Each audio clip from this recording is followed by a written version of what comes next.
me parece que, por ejemplo, ahorita que está en el centro del debate el tema de si el gobierno está cumpliendo la ley de cuotas o no, en donde dice, bueno, como el ministro de la Igualdad es de género fluido porque se autoidentifica como ministra, entonces estamos cumpliendo la ley de cuotas. Yo entiendo que el tema del sexo no binario, pues es como una nueva comprensión del sexo, que es más cercana seguramente a la realidad, pero que en términos de la ley de cuotas, eso implica quitarle a las mujeres más representación que ya tenemos, poquita, Y que nos tener ha costado menos, tanto y ganar. que nos ha costado tanto ganarla. ¿Cuál es tu posición frente a eso? Bueno, primero yo te diría que yo creo que si ha habido un movimiento social que ha luchado por su independencia ha sido el movimiento de mujeres.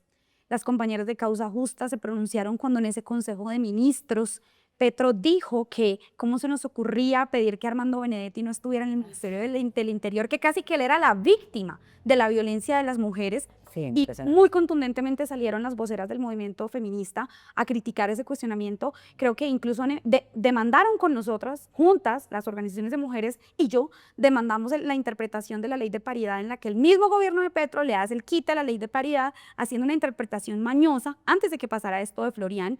Entonces yo creo que el movimiento feminista ha sido el que más autonomía ha tenido y el que más crítico ha sido frente a cuando el gobierno pues ha traicionado ese mandato, porque además a ninguna se nos borra de la cabeza la foto de Petro con la pañoleta verde, como para que ahora sea un gobierno de los Holman Morris, de los Víctor de Correa, de los Armandos Benedettis, todos esos machitos en el poder, pues con el aval de un gobierno que se había comprometido con esta agenda. Y además, no es solo como los rodea y los respalda, sino también como aísla a las mujeres que protestan. Claro, porque cuando no el caso es Susana Muhammad, Susana, Francia. Francia, es un poquito Exactamente. impresionante. Es un mensaje de aquí la que proteste, la bajamos. O sea, de aquí la que proteste, la que no le guste lo que estamos haciendo, la bajamos. Pero además después, como lo que hizo Susana Muhammad, que terminó un poquito arrodillada, volviendo, Es muy humillativo. volviendo otra vez, siendo que era una mujer que parecía tan fuerte, con unas posiciones como muy, sí, muy contundentes. Y de convicción.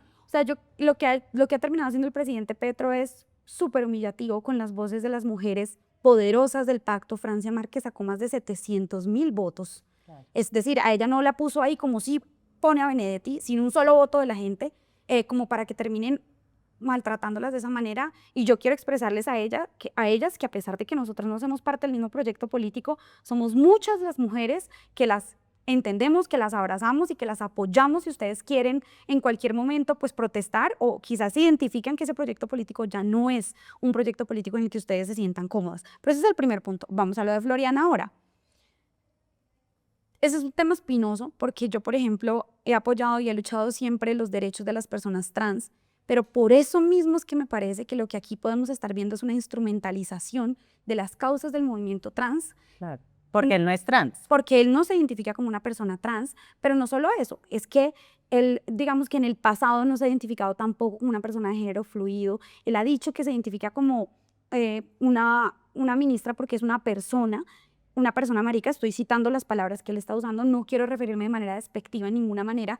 Lo que quiero plantear acá es que tomando la decisión de hacer esto, de hacerle trampa a la ley de paridad, acudiendo a identificarse con un género fluido, lo que hace es, uno, instrumentalizar las causas del movimiento trans porque él habita un cuerpo que ha sido históricamente privilegiado, que es un cuerpo de hombre mestizo, digamos en una sociedad patriarcal en general, o sea, no ha tenido una experiencia de vida trans que las personas trans han, mejor dicho, el movimiento trans ha tenido que sufrir mucho para tener una representación, pero no solo eso. Hoy hay denuncias contra Juan Florian por haber despedido a una mujer trans activista. Entonces aquí hay unas inconformidades, ya ha habido pronunciamientos de organizaciones LGBTI y del movimiento trans señalando que no se sienten representadas por esa apuesta. Pero en cambio, haciendo esto lo que se hace es generar una tensión muy fuerte porque el mensaje es: el avance de esos derechos van en contra de los derechos políticos conquistados por las mujeres y yo me rehúso a esa tesis porque eso fragmenta fuertemente el movimiento social. Entonces, yo le pediría a Juan Florian respeto por las causas del movimiento trans y del movimiento feminista y directamente al presidente Gustavo Petro. Si no es con el ministro Juan Florian, Entonces, ¿qué tal si saca, digamos, a Armando Benedetti y pone una ministra? ¿Qué tal si saca a Monte Alegre y pone una ministra? O sea, aquí aquí lo que está pasando es que el presidente Petro incumplió la ley de paridad y está buscando ponernos a pelear entre nosotras y entre nosotros mismos cuando él debería cumplirla, así sea a través de otro ministerio. Claro, porque no es que no pueda nombrar a Florian, puede nombrar, Exacto. puede sacar a cualquier Puede sacar a cualquier a otro otro hombre de los ministerios. Ese Claro. es el punto. Entonces saque ya les dije, Armando Benedetti, se me acaba de ocurrir así como un nombre cualquiera. Y hablando de Benedetti y los temas de género, no sé si viste un trino de su suegra, de Lina Cobo, reciente, felicitándolo por su cumpleaños. Me parece chévere que lo veamos, porque me parece que Armando Benedetti ha comenzado como a reescribir su propia historia, digamos, de violencia con las mujeres y me pregunto si tú sientes que esa batalla la va ganando. Yo no creo. Yo creo que la gente no es boba en Colombia. Si ellos intenten que la gente se le olvide, todo el mundo sabe qué clase de lagarto politiquero es Armando Benedetti. Y además a él le brota por los poros su machismo. Mira que no es capaz de tener un debate con Katy, conmigo, sin tildarnos de ignorantes, de decirnos que no sabemos pensar. O sea, él se la pasa diciendo porque nos enfrentamos en la Corte Suprema que tenemos que demostrarle pruebas de lo machista que es. Y yo hable 5 minutos y en esos 5 minutos estoy segura de que se le sale cualquier argumento machista porque él no ha decidido tener una actitud que rectifique y eso es muy importante. Sí, hay mucha gente y el presidente Petro acude mucho a eso que dice como, ay, entonces si uno de pronto la embarró, si un hombre la embarró, entonces no tiene ninguna posibilidad.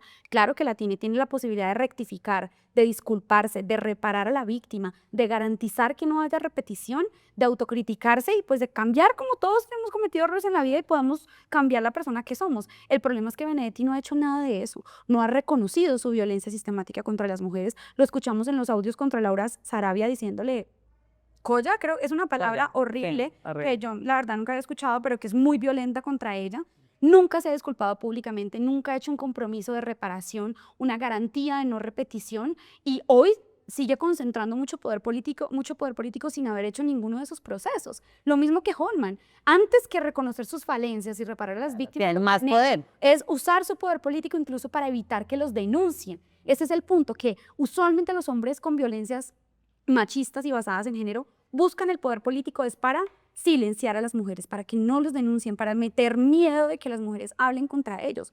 Por eso, al final, nuestra reivindicación aquí es que no hay ningún proceso en el que a las víctimas se les ponga en el centro de estos procesos. Incluso el presidente Petro ha retuiteado mensajes desconociendo las denuncias de las víctimas, restándoles credibilidad, y eso es contra lo que siempre hemos luchado, Bonita, porque que nos crean al menos, o por lo menos que nos acompañen en el proceso de denuncia. Pero si de entrada tú ves que el presidente está diciendo que tu denuncia es mentira, ¿qué garantía tienes de que los investiguen, de que haya transparencia en el proceso, de que no te traten más, de que no te persigan? Una de las mujeres más poderosas, Cielo Rusín, que lo que hacía era defender al victimario, pues es difícil de creer ese compromiso, me parece, de género.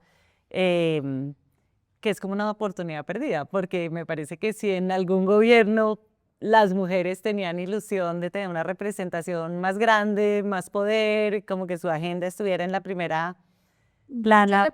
Yo le he puesto una tusa. Para mí este gobierno ha sido una tusa profunda.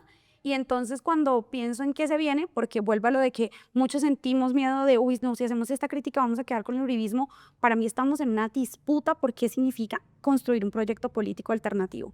Cuando nosotros decidimos desprendernos y criticar en voz alta a este gobierno, no nos convertimos en uribistas, nos convertimos en personas que levantamos del suelo la bandera de lo alternativo, queremos limpiarla, lavarla y ponerla de nuevo como una opción viable para la gente, porque de lo contrario, si la gente va a empezar a elegir solamente entre Roy Barreras y Benedetti, los candidatos de la derecha, van a decir que aquí todos son iguales, que aquí la corrupción no hay posibilidad de tener un gobierno transparente y honesto. Entonces, para mí, alzar la voz contra este gobierno y también decir que no queremos volver al pasado, ni votar por el uribismo, ni nada de eso, es disputarnos esa bandera de qué es lo alternativo y qué es lo que le queremos ofrecer a la gente como una alternativa distinta a la derecha.